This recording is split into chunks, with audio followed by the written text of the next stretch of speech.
throw the questions to whomever it works best for based on the installation. But I think to get things kicked off, we are going to do a little introduction session. So I'm going to have each of you, if you wouldn't mind, just kind of introducing yourselves, and I'll start here. Maybe give them a little bit of context or insights of where you're from and what work you've been working on, and what company you're associated with, if you are associated with a company, and that kind of stuff. And then we'll just go down the chain. Yeah? All right.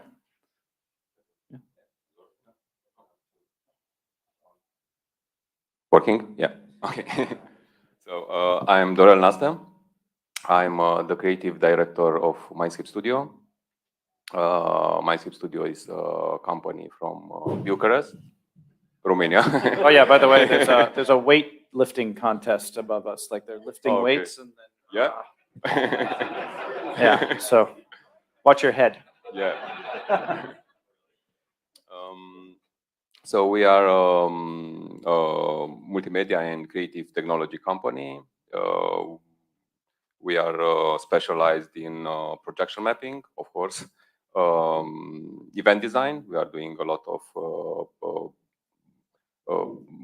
events, music events, and corporate events, and also interactive installations. So these are the three, let's say, main services we are providing. In terms of video mapping, we like to create stories. So not only to develop projects that are around the idea of 3D transformation effects. We like to have a story behind the project, and I think this is something that is specific to us. And yeah, we like to create these kind of stories. And yeah. And what piece did you curate, or did you do inside of the festival?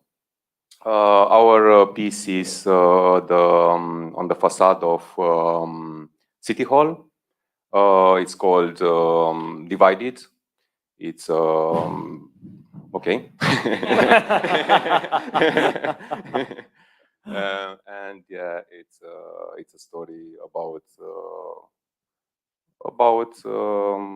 let's say the human condition, about what makes us different, and yeah. I think it's a beautiful story. Cool. Yeah. Thank you.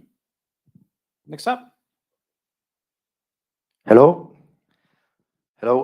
We are Los Romera we are from Spain. We are a little company. We are like 10 people working. And like Dorel says, we are an audiovisual company. We generate contents not only for projection mapping, but we like a lot of projection mapping. So we do a lot of kind of works. We work for TV, for TV programs like The Voice or Got Talent, things like that. We also do a lot of corporate events, also music shows, and all kind of videos in general.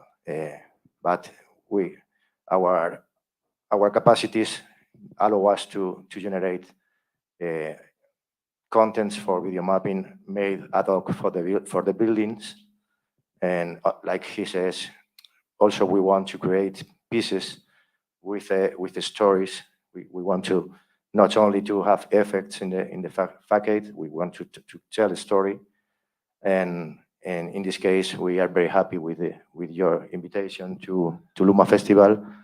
We were yesterday seeing all the pieces, and I think it's amazing. Yeah, all the pieces have a very good quality, and also there are a lot of good technology because all the pieces are very powerful, and it's very nice.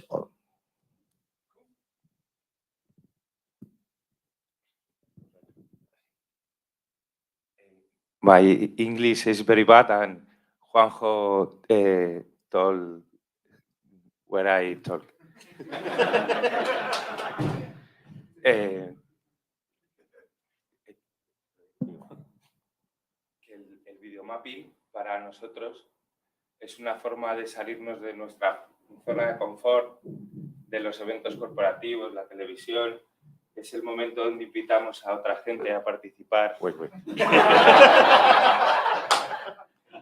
Video mapping for us is a special way to make different things that they day by day work, and we can also cooperate with more people because we can make, for example, like in this work, we can make a music ad hoc composed for this. We can invite friends from different technologies. Some of our piece is made with artificial intelligence, and it's a way to make investment in to try new ways of generate content that is not possible to make in normal works because are normal videos, and it's a way to experiment new things made by us only.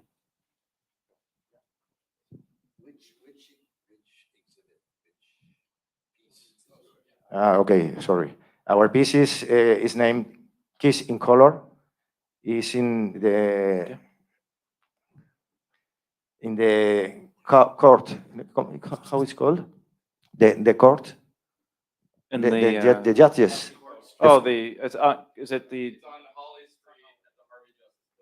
Harvey? It's the Justice Building. Justice building. That's our piece.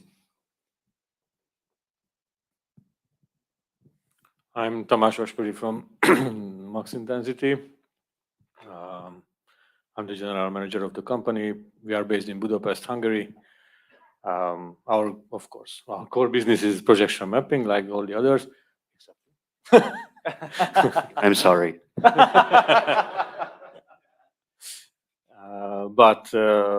So this is how we started, I don't know, almost 10 years ago. Now we are involved also in art curatorship. We are festival art curators in many places in the world. Plus, we are also we established also festivals in Seattle. We made Borealis Festival in 2018. I don't know. I'm also a member of the International Light Festival organization board. I'm a board member. And so I'm really familiar with all the light festivals all around the world. And I'm, meeting all the directors and know a lot of stuff, how festival is working. But our main business is projection mapping. So this is what we do. Normally we are doing a lot of big scale mapping. So with a lot of projectors, big buildings and stuff. Here we have on the Core Street, I think 49 Core Street, just which is with the title of our show is Gates of Eternity. You can see different words coming through gates, and this is how the story goes.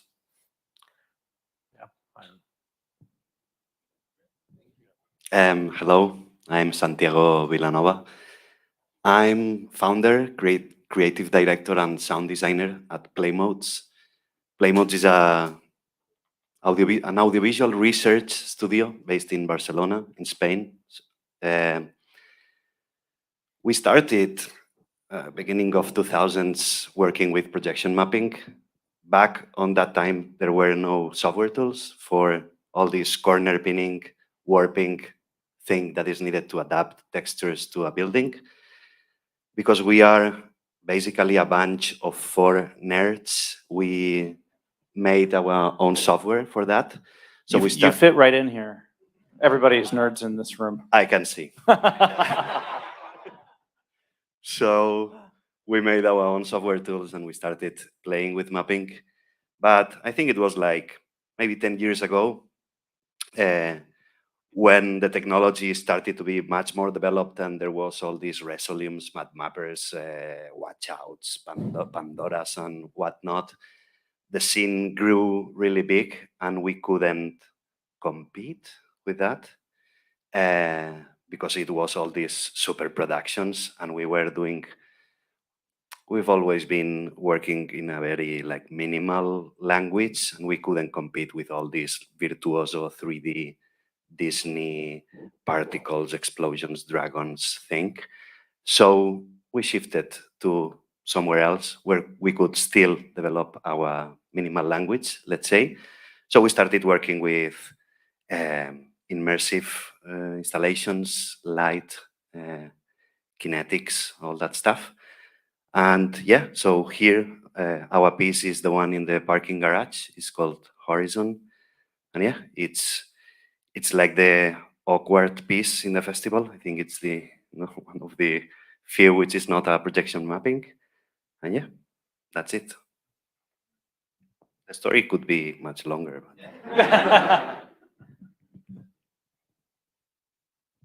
Oh, yeah. Would you like to introduce?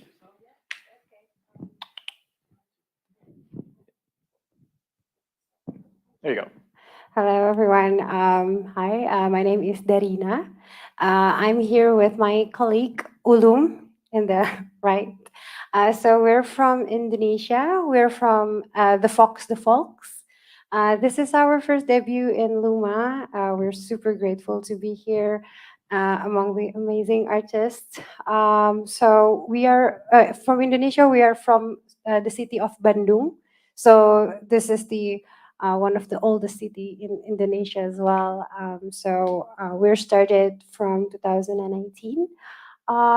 So we are a collective artists from the same university. So it's actually from, we have the same passion. When we graduated together in 2018, that's the year 5 of us graduated.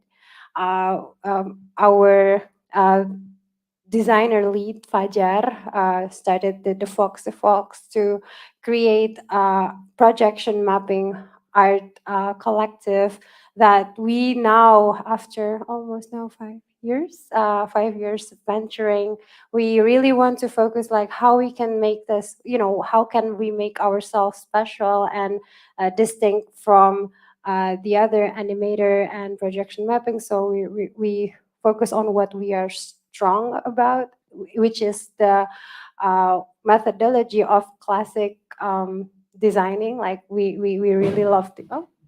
Yeah, don't worry. Your head is safe. Head is safe. Well, Sky's not falling. As far as we know, anyway.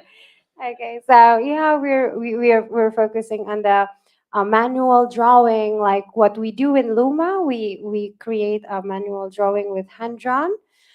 Also focusing really on the storytelling and 2D. So we really want to, bring out the classic into the scene. So we're super excited to be here as we really see in Indonesia, at least, projection mapping is actually quite new. Also, well, we already have some organizations that came before us, but we also learned from them. And now that we are in the international market, we really want to learn how it goes and how we can grow to also empower other artists and designers in Indonesia. And so we actually discovered by Thais and Josh from our grand winning prize last year from the Tokyo 1 minute projection mapping competition. And so, yeah, we're super excited on how we can embark this projection mapping in the future. Thanks. Oh yeah, we're exhibiting at the number 6. It's in the front of the roundabout in the downtown. Downtown, yeah, and the First National Bank building. Yeah. Joy Boy, yes, that's the title. That's a good one to start with. So what Yes. was the inspiration behind the piece? Okay, so well, the piece it's Joy Boy. It really inspired us to. We want to remind everyone that in the midst of all of our busyness of our daily activities, that we have our inner child happiness, and we really want to, create that relatability to the audience, and that's why we create the theme is with the games. Maybe one of you guys have already seen it. It's with with video games, and then with vibrant colors, also inspired by the 80s, to create that relatability for people to say, this is something that's close to them. It's a game. It's fun. And although the storytelling comes when the little baby plays, and there's some dark turns, just like as life itself, it doesn't always happy. It's not always rainbows, but you can make the most fun out of it, even in the darkness. You can still create your own color. So that's the idea. Cool. Thank you. Guys, I'm going to open this up to the floor. Questions? Mike, you know what? I'm going to come up and bring up the microphone, okay? Can I do that, Ken? Can I walk around? Yeah? All right. Okay. Where's Michael? Hey, Hello, there we go. Michael. Jeffrey. I'll hand it off to the next person. So my question is, when y'all are looking at a building and you're given a building and said, hey, this is your building for this project, how much inspiration do you pull for the content from the shape of the building itself versus the story you're trying to tell? I saw in a couple pieces, very specifically are focusing on, the slot machine that you had for the 3 windows, or in Divided, I saw, there was a focus on kind of a cornice piece somewhere. How much of the content made is pulled from the actual architecture of the building versus the story you're trying to tell? Maybe we'll throw that one to Divided. Yeah. Okay. So for us, yes, the building has an important role in the concept, because I understood from the beginning that the people are very close to the building, and the building has, if you are looking at 45 degrees, let's say, has an median line, how should I say? And it's median line. And so it's very the bottom part and the top part are very distinct.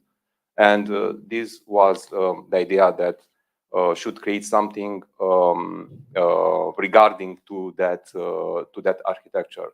So this was the concept. It's divided, and this is why, besides the concept, most of the animations have a movement from bottom to top, also to emphasize this, let's say, this effect. So so this is why the building had an important role to our concept. Of course, the concept is also created, inspired by the human conditions, about a lot of the problems we have in this world, but also the building had an important role to this concept. Yeah. Would any of the others like to comment on that? I would just say that I think this is the difference between projection and projection mapping. That in the projection mapping, we really try to use the building itself. This is why it looks as it looks. So this is how you can make the building alive or dancing and moving. So I think that's the main idea. En nuestro caso, este edificio no tenía demasiado volumen para hacer un juego muy especial con él que te marcara tanto. Y como en la última propuesta que hicimos en Hungría, fuimos a un lado muy artístico. He's saying, well, really, like an introduction, we don't have a pool of stories ready to work with. We don't start our concept until we have the building. We have the building, and then we all together, our company, sit down, begin to think what is the best thing we can do with this facet. And as he said, in this case, our building has not so much volumes, so we can play with deep effects on something like that. So we think the best thing we can do for that building. Yes, and en este caso mezclamos un poco lo último que hemos hecho, que era alguna cosa muy artística, con lo que solemos hacer, que era una cosa muy 3D, muy arquitectónica. In this case, we have tried to mix the two things we have made in the last works. The first part of the work is more 3D, more architectonic, to transform the building in a industry with workers that work inside. And we have changed in the middle of the piece to make a very more artistic expression based on pop art. And it's like I broke in the middle of the piece to have to separate things, but we didn't think the story until we have the building. It's not possible to think before that. No ha sido tan importante. But, okay. Yeah. Santiago, how about you? I mean, you're not mapping a building, but you still have a space. Actually, I'm mapping a building. I mean, I stand corrected. yeah. So on our case, I would say it's 99.5% of the whole thing. So we are transforming an indoor space. And basically, what we are doing in terms of content, it's replicating the space itself. I mean, we are taking the existing space and we are iterating over it, no? And making it larger. So everything is about the space itself. Also, we don't, I mean, we are detached from reality. We don't explain anything. We love abstract art. I mean, we feel very appealed by Kandinsky or Antoni Tàpies or John Miró or I don't know. I mean, we love abstract language, so we are not narrating anything. That doesn't mean there's not a sequence of thought. There is. I mean, there's things happening, but we don't have characters, or there's nothing that you can, I don't know. There's not like a storytelling, let's say. Like, we'll.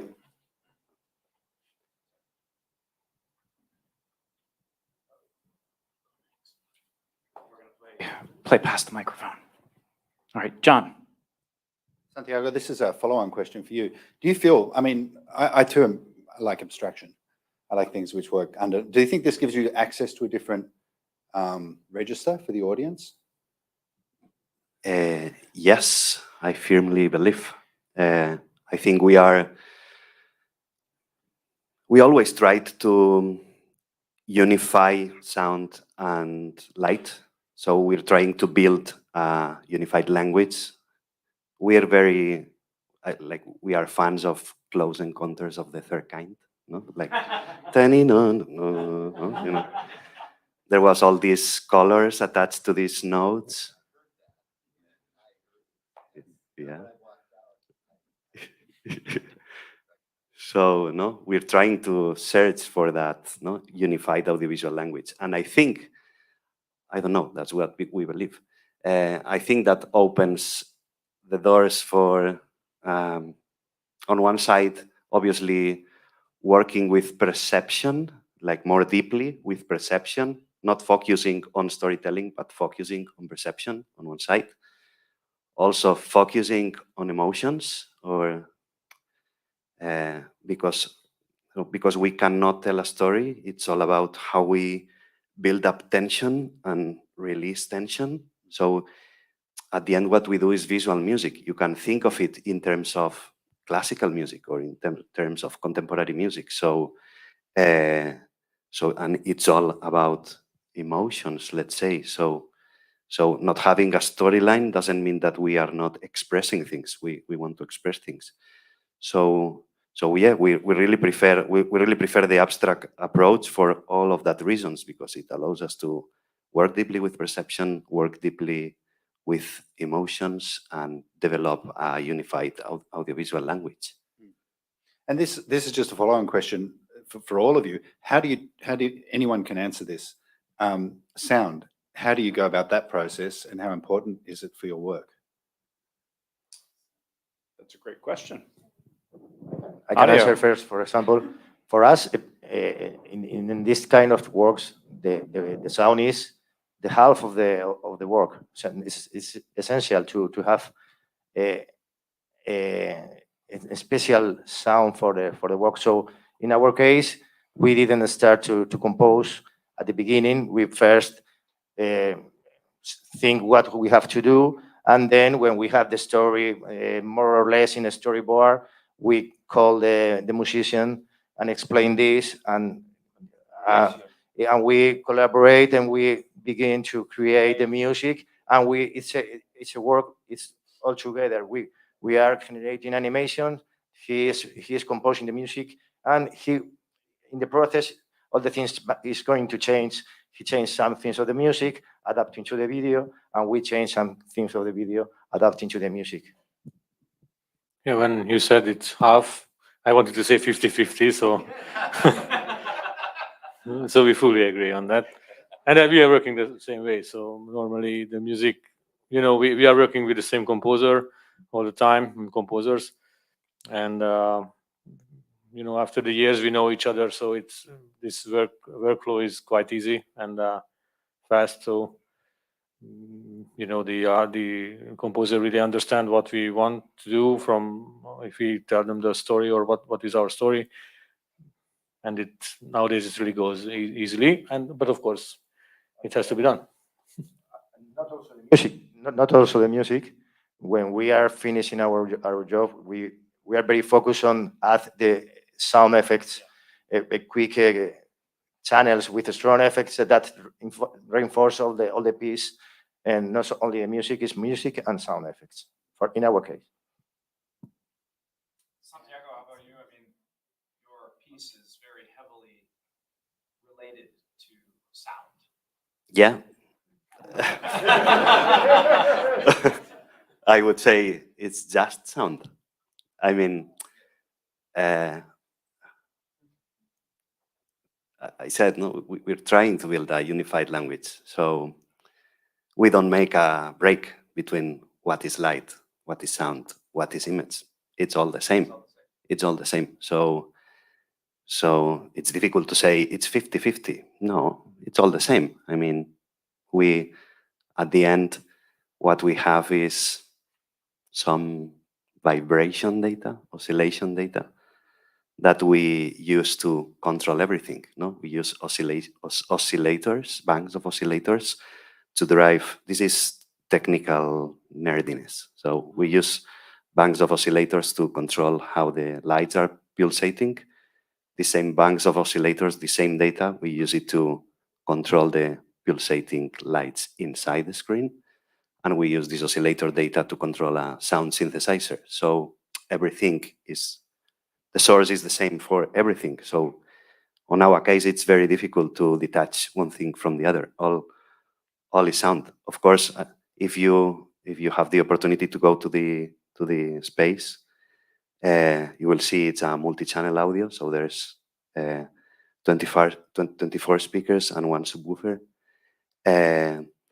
And it's spatial audio. So you are surrounded by sound, and you will see that when a light is coming from your back to the front, the sound is doing the same. So light and sound always follow the same coordinates. So it's like light, space, sound, image. All that is the same, and that's how we love to think about it. We never face a project where we create a soundtrack and then we synchronize some graphics to that soundtrack, or that we make some visuals and then we make a music for that visuals. No, we don't work like that. We usually think of ideas and then everything comes together. So yeah, it's on our case, it's not detached at all.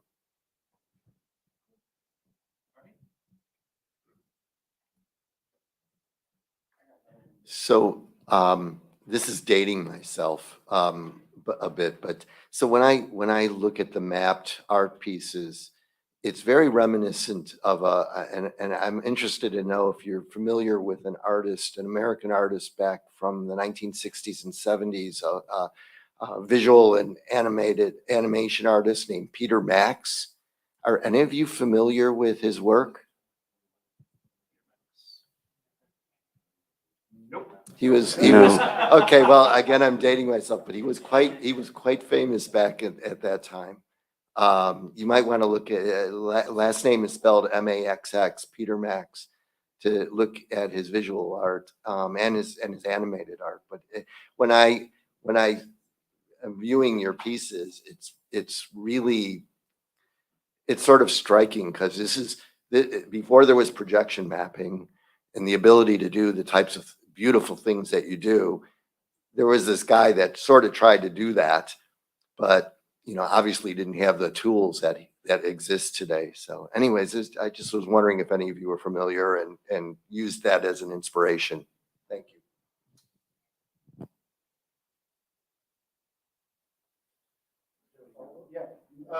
Okay, I'm gonna hog the microphone for a second. Inspirations is a good question I get to lead on. Like, who or what inspires you guys to do the pieces that you do? Do you have, I know Santiago, you mentioned some of the influencers that you had from abstraction and abstract artists. What do some of, what are some of the inspirations that the others, that you others get when you're drawing in your creative motives and your creative ideas? Is there a general source that you always kind of look back to, or is there something that helps the creative process, or a person that inspires you, or artists, or even an art type that inspires you? Like for me, I know a lot of my inspirations have always come from nature, and I've gotten some really interesting ideas from things that are very organic, and just going out for a walk in a different city during a day and seeing, how people live, and it could be something from a grain of rice or something like that, like just, I think inspiration is pulled from so many different ways and so many different things. It would be interesting to hear some of your perspectives on where you draw that inspiration from.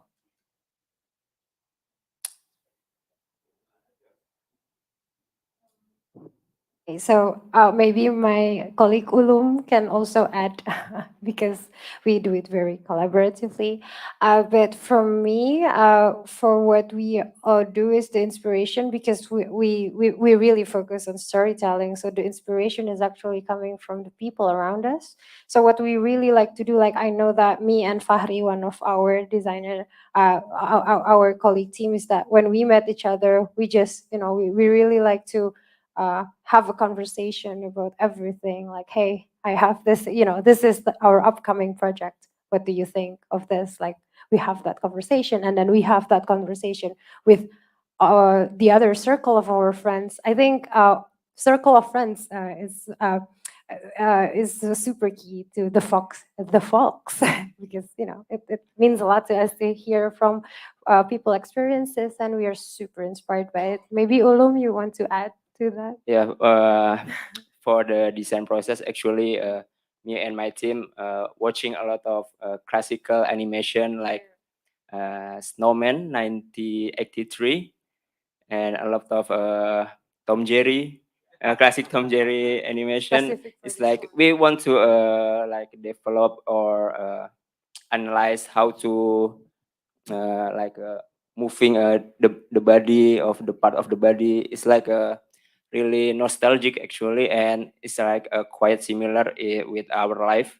It's really different when we see the classical animation and today modern animation, right? When it's all digitalized, or like, yeah, we took a lot of inspiration from classic animation actually.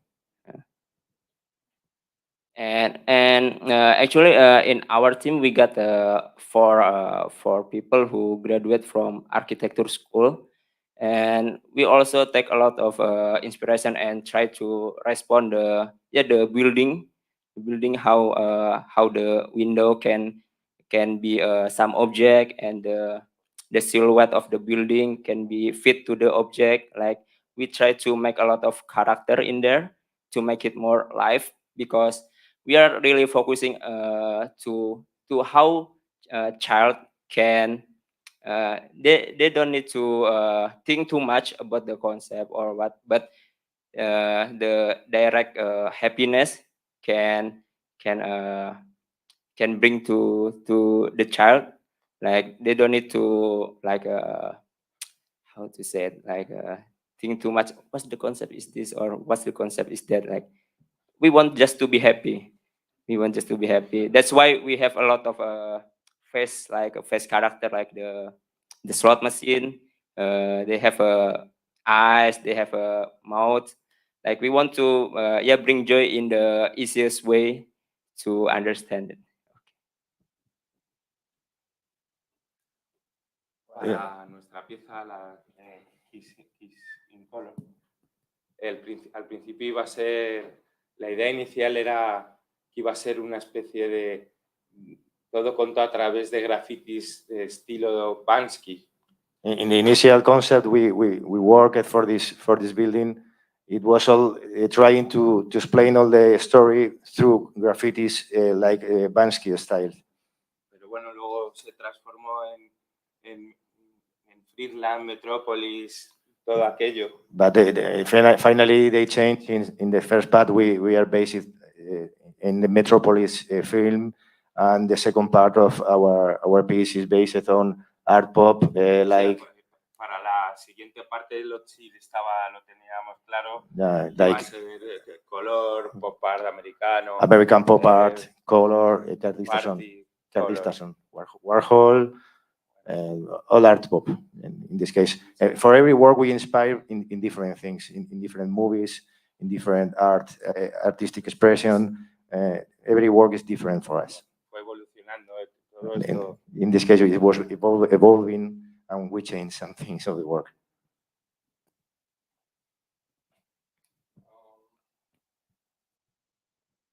Yeah. For us, it's let's say it's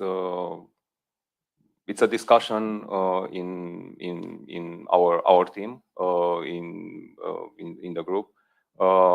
Everybody, let's say, have a different background. I finished mural painting, so I have a traditional artistic background. One of my colleagues is Finnish architecture. Another one is from the gaming industry, and the fourth one is Finnish painting. So we have different backgrounds, and the ideas are created when we have meetings, and we discuss based on a brief, or if it's a project created by us, it's developed internally. So it's a mix of ideas from different backgrounds, of course, artistic backgrounds. Yeah. And is that okay? Yeah, of course. Yeah. I want to add something about my concept. It was last night when we get the mapping. There is some mother who have a deaf child, and she already in LUMA like 3 times, and she come to us like really thankful to LUMA and to the Fox art, because the child is really happy about the animation, because because the color, the composition, it's like I don't know how to say it, like it's like a bring pure happiness without you thinking a lot about it, like that. Yeah. And I think I also take inspiration from people like the mom. I think it's a really good method that we and the Fox want to develop a lot more. Yeah. Okay. Cool. Oh, Here we go. We're gonna move around here. Gonna crawl and get some exercise. Okay. Just roughly as an estimate, how much time did you have to work on these projects, and about how many people worked on it with you? Maybe I'm first. Okay. We have five person in this team. It was a animator. There is two animator. One is me. I make a digital asset like all the hand drawings, and two. One of them is a project manager, and once more is he's developing the concept of the he make a storytelling like with verbal, and yeah, it's verbal, and we take like 1 month actually, 1 month to make it happen. But the process is really flow, you know, when me make one scene, and the animator make the animation, and the process is really parallel. You know, it's really parallel.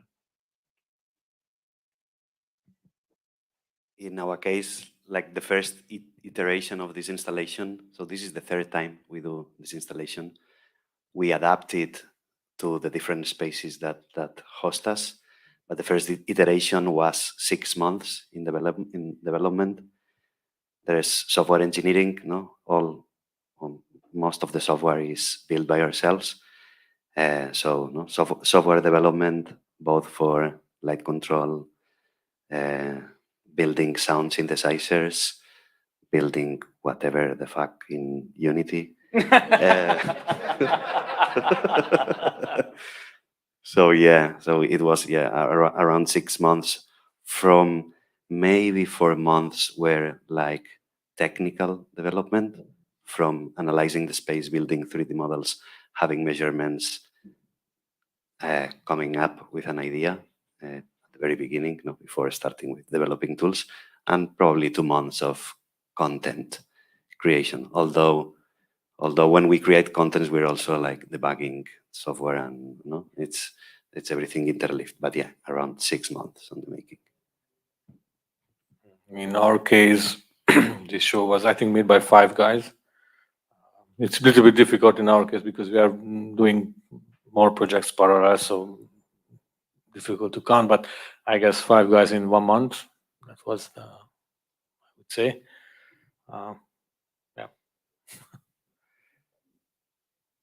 Well, in our case, I think when they call us to participate to LUMA, we were on holidays, so we have to stop holidays and begin to work. All very happy. Now it was, I think, maybe 3 weeks of work. We are 10 people, but like I said, we are working on some project at the same time, so maybe 8 people, 3 weeks. 3D animators, the artistic designer, the artistic director, 2D animators, the artificial intelligence specialist, and the musician. 8 people, 3 weeks, more or less. And for us,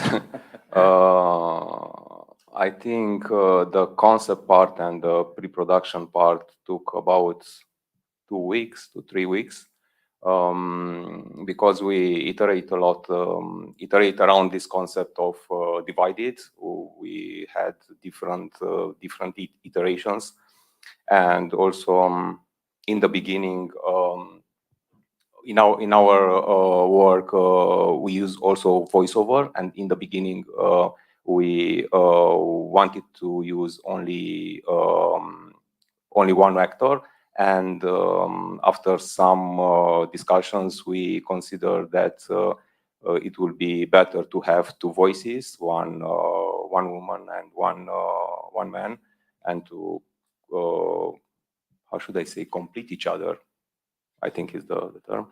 And yeah, the concept and the pre-production took about, let's say, 3 weeks, and the production, the animation, and the renderings, I think it took like 3 to 4 weeks. So yeah, for us, it's very important to have a clear concept and to have these clear steps before starting the production. And the team was composed by me, 2 colleagues of mine, and one scriptwriter and 1 musician. Yeah. So in total, 5 person. Yeah. Cool. Thank you. We are three people. I didn't say about that. Oh, okay. We're gonna play Pass the Microphone.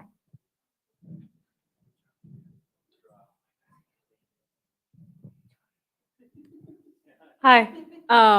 I wanted to ask the creators of Joy Boy about their process of making the soundtrack, because I thought it was really cool. I really liked the instrumentation. And I just wanted to ask, like, did you guys compose it? Did you hire a composer?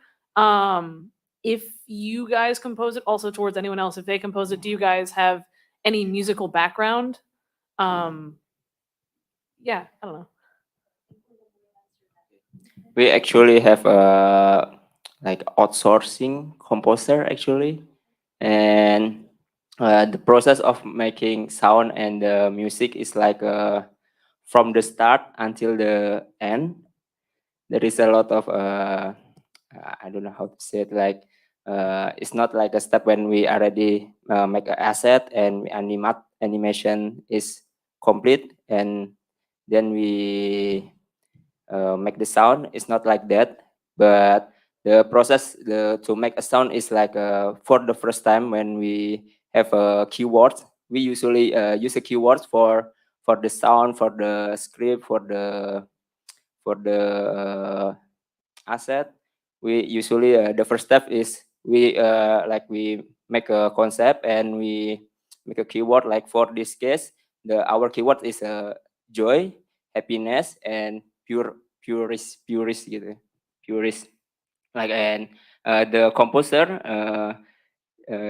he tried to make a lot of collecting a lot of sound that bring the keyword happiness and joy, and yeah, something like that. The process is from the start until the finish. Yeah. So like back and forth, it's a collaboration. Okay.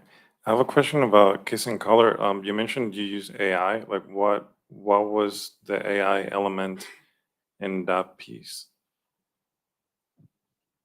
Yes, the piece started with a lot of workers working and coming in an industry, and something happens, and 2 of them fall in love, and they have kiss.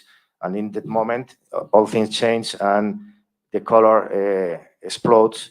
And that part is made by, not all, is something made by hand, but the base of the colors are made by artificial intelligence, made with the Google computer power.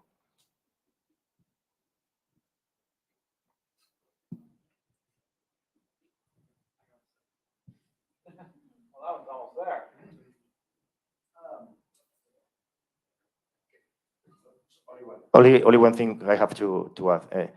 The artificial intelligence is, they don't generate the content only by himself. You have to guide him. You have to give them images you want to use as a base. You have to give them the image of the building, so the image they generate is adapted to the building, and you have to write things that you want to be in the generated content. So you have to make a lot of proofs and try to prove different things. Then he do what the artificial intelligence do what they want, and you say that the same things 2 times, and they do different things. But you have to test, and when you get something you like, you use it in the final piece. So that was TensorFlow, Google TensorFlow. It's Google Colab. Google Colab is the name of the really, the specialist of the artificial intelligence is not me. Is in Spain, but I know he used Google Colab, and there are a lot of libraries made by people that they publish to use by general use, and we use some of them. And Google, you can say them what is the source he have to search to generate. You can say, you can search on all over internet. It's more they will it will be a little less controlled, but you can say what is proof, try proof, and when you get what you want. I guess this is kind of spinning off of that, but what are your content, making tools of choice, whether that's Adobe products or another kind of animation software, or Blender or Cinema 4D? What kinds of tools do you use to make the animations?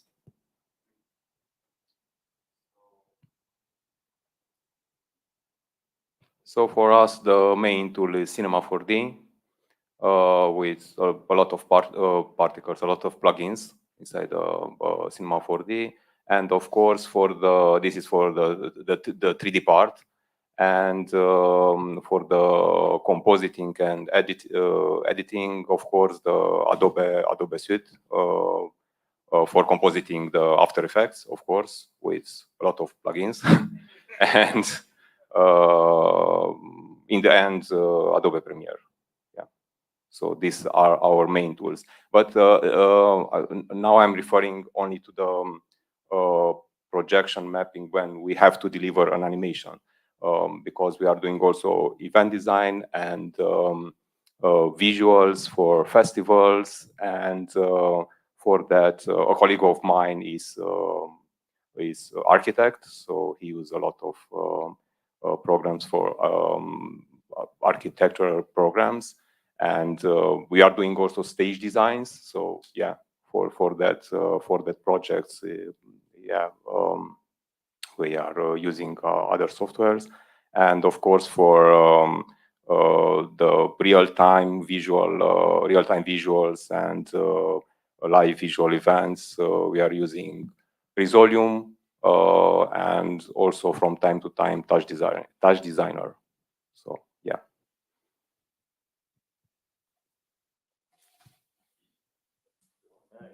In our case, the tools are very similar to your tools. We start with this tool, with the hand, to try to draw a little storyboard, to think, and then the second stage is Photoshop. Then we have 3D programs. He works with Cinema, we work with 3D Studio Max, and then all the things rendering, composed in After Effects, and finally in Premiere. So not very different to his case. I can say the same. I mean, we are not limited the artists to use the program they like. We are always interested in the end result, so that's the most important. But yeah, the same programs: 3ds Max, Cinema 4D, and After Effects for putting it together. In our case, C++, C++,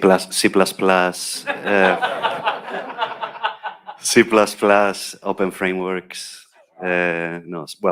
So C++ open framework in Visual Studio, Unity, Maxin10sity, and Reactor, Native Instruments Reactor. Yeah, that's it. In our case, the first tool we use is actually paper and pencil. The first discuss, and we already have the keyword. We usually draw together about everything. We don't really try to fit to the building or something. We just take a how to flow, whatever you think about happiness, about joy, just draw it.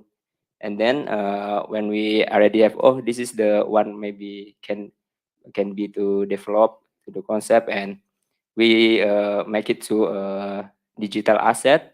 So I'm the visual artist. I'm actually usually use Procreate It's like a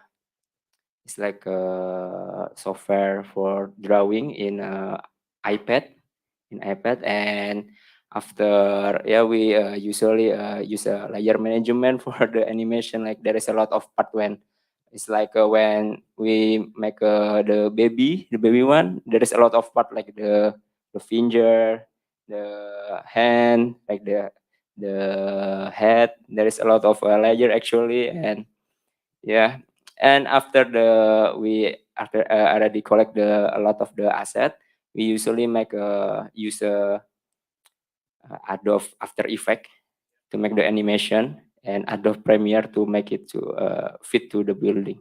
Yeah, it's actually simple. No C++. No C++.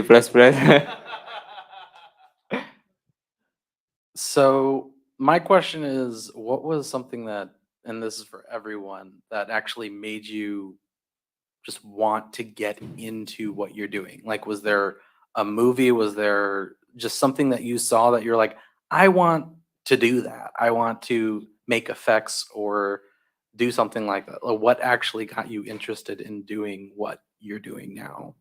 What sparked that for you to get down to this path? I think I can say it first. So actually, 2 years ago, I'm discovered some really good movies, I think, and really good director. It was Andrea Tarkovsky. Maybe some of you know it. It was Russia, from Russia. He's a director.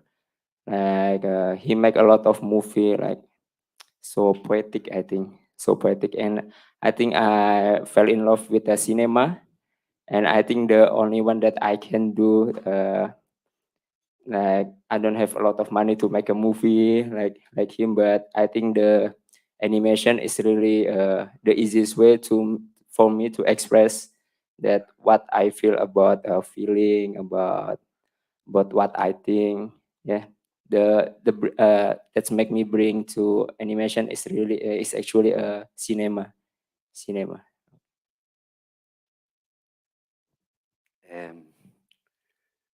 I was 4, and I loved drawing and playing things on the keyboard.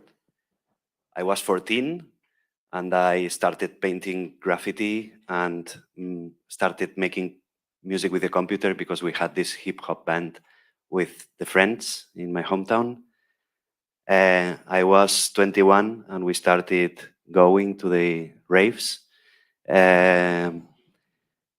Started making visuals for the raves, started making electronic music on the raves. I am 42, and I'm still doing the same thing that I did when I was 4. So on my case, there's not a break. I mean, it's been like a path. Telling the truth, I'm not an artist, so I don't know if this. I'm a businessman, so my partners who are the creative and art director in the company, they are the artists. So that would be a problem if I would be making this whole art stuff. I think I'm not so creative, but I know that none of them is coming from an art school or something. So. They are one of us is electric engineer, the other one is I don't know, something else engineer. I'm a physicist, so we just met coincidentally. Though my 2 partners, they have doing small mappings before we established our company, and I'm a businessman, so I'm doing business. I was doing business all my life, and what I like in it, just make things happen. So this is my job, to make things happen, to be here, to be everywhere, because we are really working globally. I'm traveling all the time around the globe, and this is what I like. What I like in it the most, to see the people's face after it. So this is why I'm doing it. One thing is the money, that's okay, but mainly to make the people happy. I think that's what is making me doing this job.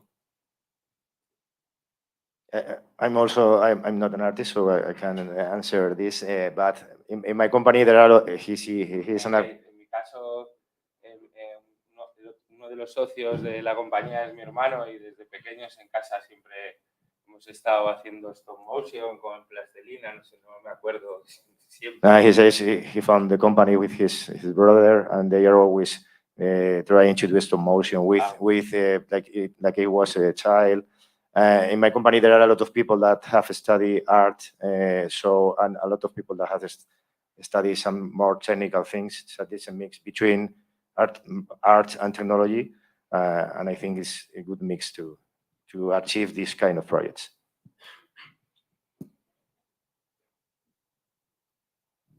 Okay, so as for me, maybe I just want to compliment what Ulum said, that Ulum is inspired by cinema. For I am actually for myself actually. If you guys noticed that for the technical questions, it's Ulum who answered it. So maybe you guys are wondering, like, okay, what is she doing? So I'm also the designer, but I'm mostly working on the initial stage, so on the concept level, and then also on the business side. So on the project management. So I'm also a designer. I'm one of the 4 that graduated from the architecture school. So when Fajar and the team asked me to join, it's also because of I really want to create an art that moves people, impact, you know. Like when we are as a designer, at least when we went to the school, we are taught that, hey, you have to solve problem. Like that's a very designer mindset for us to have. But in the same time, I kind of have this feeling that I want to create something that moves people also. So in a way that I still want to be an artist in that kind of sense. So that's where, you know, that's clicked, and that's when I mentioned that's where the passion comes in 5 of us.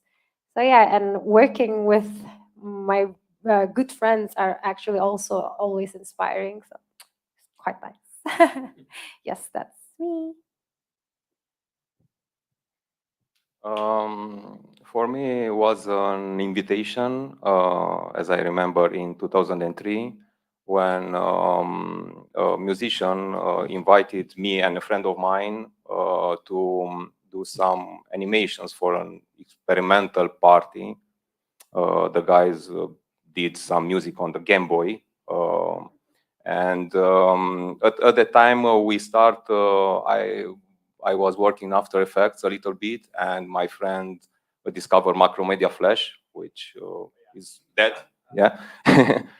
So we did some animations, but at some point we realized that we have to mix them. So we searched on the internet how to mix videos and discover the Resolume. At that time was, I don't know, 1 point something. And it was very, very, very bad. We realized after that is... Was it the green one or the pink one? I can't remember, but... It might be the green one. I think it was 1.03 or something like that. Yeah, and it crashed all the time. Yeah.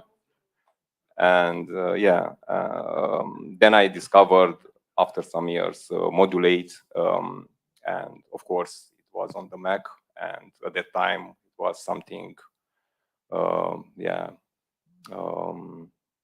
yeah, I started also working with this real-time software, and this was the, let's say, the beginning of projection mapping, because then I discovered other softwares, and also the projection mapping movement developed more. Yeah. Sorry, you brought some memories with Resolume 1. Yeah. Do you remember how cool it was that you could load a Flash as an SWF file in one of the slots, and then you could, with ActionScript, you could change the parameters? I mean, you could literally alter things on the, like interactively on Resolume, which is something that you cannot do today. I mean, I would love to be able to. Not with a flash file for sure, but not even. I mean, how cool would it be that you can put a processing file in Resolume and that all these parameters are published on the interface and you can drag all these sliders. That could be done back in 2003, 2004, and now we can't do that. I mean, what a shame. It was so cool. Sorry.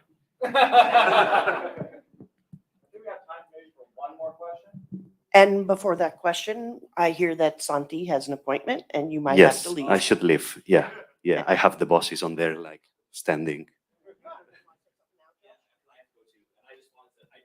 Maybe we could just wrap it up. Is that all right? Anybody else? I'm so sorry.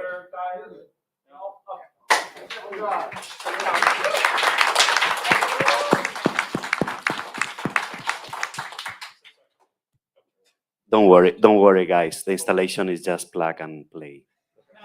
Don't worry. So I apologize for